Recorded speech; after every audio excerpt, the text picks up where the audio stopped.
En esta segunda parte, cuando continuamos con el tema restaurando el tabernáculo de David, esa restauración de aquello que había sido bajado como un diseño y presentado a Moisés, tenía que ver con un designio profético, porque se debía recuperar lo que se había perdido.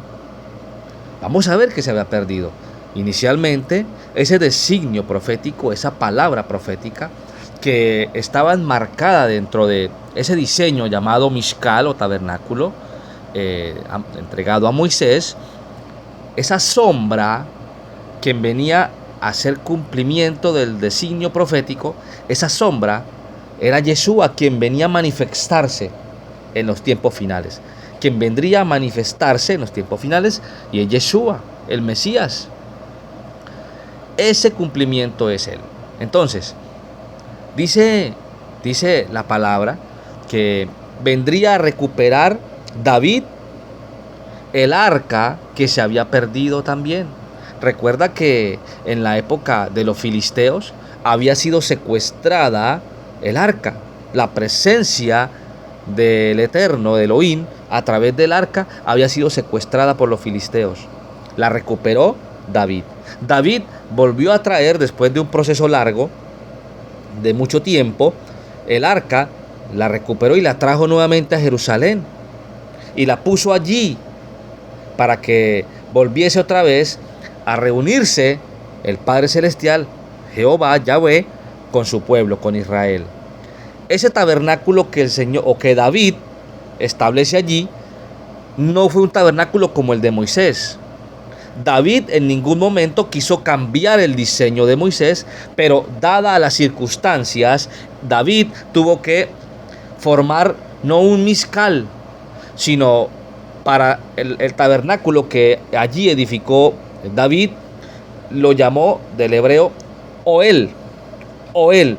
Oel era algo totalmente como improvisado, digámoslo así.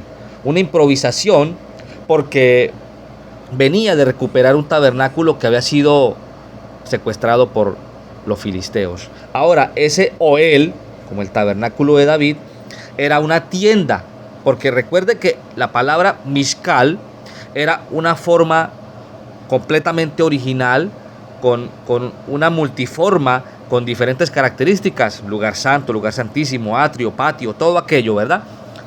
Donde tenía todos los elementos completos, ese Mishkal, de una manera religiosa. Pero el Oel, o el tabernáculo llamado el hebreo Oel, que edificó David, fue algo improvisado de una manera muy multifuncional. El diseño que tenía allí era como una tienda pequeña, ¿verdad? Era como una tienda donde él había podido recuperar para colocar allí el arca.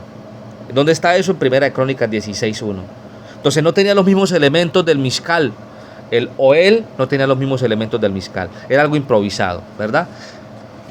Esa recuperación le llama a David, llama mucho la atención, porque David anhela edificar nuevamente un Mishkal, pero enfocado a un templo, porque él vivía en un lugar, un palacio poderoso, y dijo: ¿cómo es que la presencia de Dios, la presencia de Yahvé, está bajo cortinas? Porque era una tienda diseñada con una cortina sencilla, básica.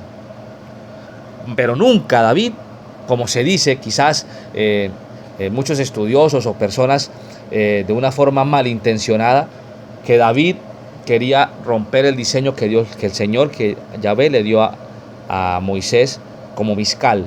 No, falso.